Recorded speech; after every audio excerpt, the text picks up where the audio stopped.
Assalamualaikum warahmatullahi wabarakatuh. Pada hari ini saya akan menyembahkan tugasan 2 subjek kesusasteraan Bahasa Melayu yang diberi Muhammad Fawaz bin Jalaluddin, unit BM3, PPSMP SEM 2. Nama pensyarah ialah Cik Muhammad Noor bin Muhammad. Karya pilihan saya ialah cerpen yang bertajuk Rinduku ke Syurga karya Muhammad Nizar Darman. Sinopsis kisah cerpen ini ialah mengisahkan mengenai seorang kanak-kanak lelaki yang baru kehilangan bapa yang terpaksa berkongsi hidup bersama ayah tirinya yang baharu. Berikut ialah kritikan sastera yang akan saya perkenalkan yang terdapat dalam karya ini. Yang pertama, kritikan sanjungan. Yang kedua, kritikan teguran. Ketiga, kritikan saranan. Dan akhir sekali, kritikan penilaian. Yang pertama, kita mula dengan kritikan sanjungan. Kritikan sanjungan ini membawa maksud kepada apabila kita memuji karya dan pengarangnya yang berupaya menghasilkan buah fikiran yang bernas serta dapat menampilkan elemen karya yang menarik melalui penulisan mereka. Apa yang boleh saya katakan melalui karya ini, pengarang ini telah mengetengahkan suatu watak yang sangat menarik, iaitu seorang ibu tunggal yang memperjuangkan hidup dia dan anaknya selepas kehilangan suami tercinta. Pengarang ini menunjukkan kepada kita mengenai kasih sayang seorang ibu dalam membesarkan seorang anak. Hal ini merupakan suatu yang sangat sinonim dalam masyarakat yang jarang diberikan tumpuan oleh orang ramai. Pengarang di sini menunjukkan kepada kita bahawa pengorbanan seseorang ibu yang biasanya terdapat yang kita kurang lihat pada hari ini, tetapi ingin dipersembahkan dengan lebih mendalam kepada masyarakat melalui penulisan ini. Ini merupakan satu perkara yang sangat baik yang dilakukan oleh pengarang itu sendiri. Antara contoh kritikan sanjungan yang boleh diambil daripada karya ini ialah pada bahagian ini. Sejak ketiadaan ayah, ibu terpaksa bekerja untuk menyara kehidupan kami. Seminggu ibu bekerja pada sebelah siang, seminggu lagi ibu bekerja pada sebelah malam, iaitu kerja kilang. Sekarang kita bergerak kepada kritikan sastera yang kedua, iaitu kritikan teguran. Teguran kebiasaannya seseorang mengkritik yang akan menegur apabila hasil daripada penelitian yang dibuat berdasarkan sebuah karya yang dibacanya. Teguran yang diberikan mestilah bersifat membina, bukannya bertujuan menghancurkan atau memperlekehkan sebuah karya sastera yang telah diwujudkan. Saranan melibatkan aspek-aspek pembinaan yang lebih ke arah menghasilkan sebuah karya yang lebih bermutu dan mantap. Sekarang kita bergerak kepada kritikan teguran yang dapat dibuat daripada karya ini. Kritikan yang dibuat pada karya ini ialah di mana pengarang mewujudkan satu babak yang agak ekstrim, melibatkan penderaan orang dewasa ke atas seorang kanak-kanak yang tidak sesuai bagi pembaca yang di bawah umur. Babak ini secara tidak langsung akan dapat merangsang minda pembaca ini dengan babak yang tidak sesuai untuk bacaan mereka. Satu babak ini mampu memberikan kesan yang agak sedikit mendalam ataupun buruk kepada pembaca-pembaca, terutama sekali kanak-kanak ataupun kita ambil skop pelajar-pelajar sekolah rendah. Melalui babak ini mungkin agak tidak sesuai bagi menjadi bahan bacaan mereka seharian.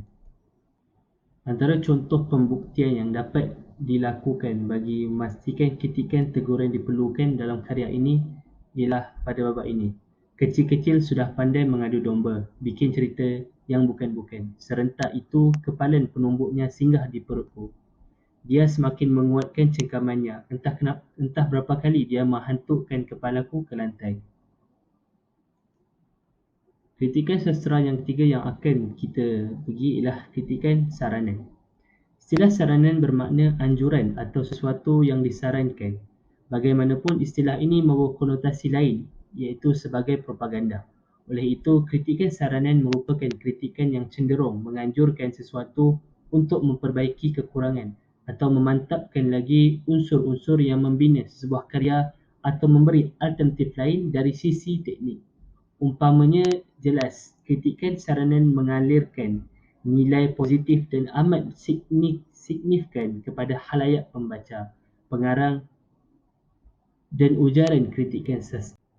Antara bukti yang dapat kita ambil melalui kritikan sarana pada karya ini ialah sarana yang dapat dibuat daripada cerpen ini ialah pengarang boleh memperbaiki bahagian penutup cerpen dengan penutup yang lebih baik. Hal ini bagi memastikan kisah penceritaan tidak tergantung dan menyebabkan pembaca tertanya-tanya apa yang akan berlaku.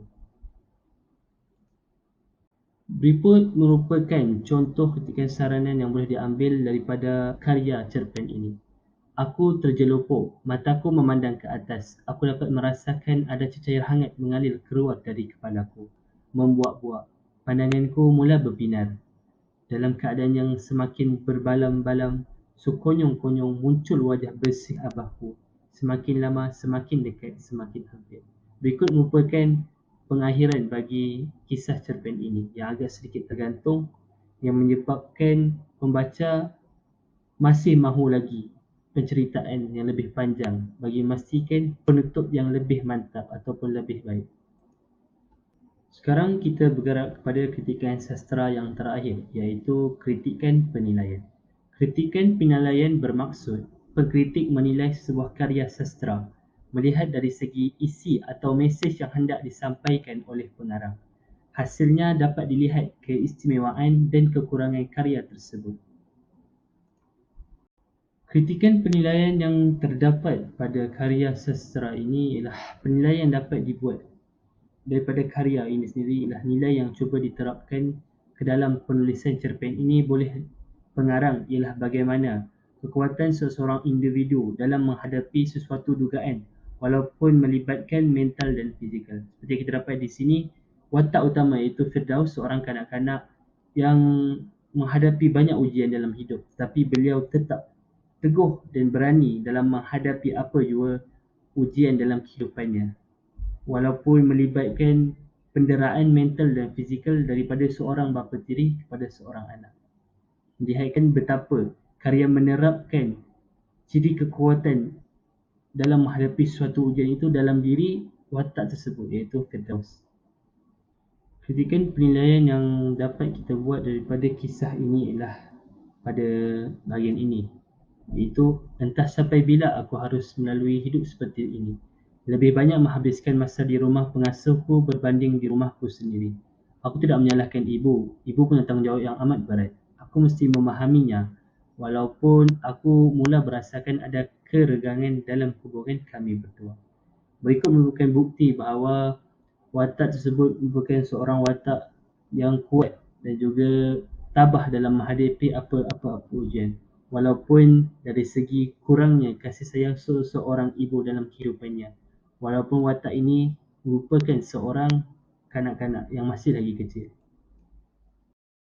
Sekian, terima kasih. Itu sahaja daripada saya.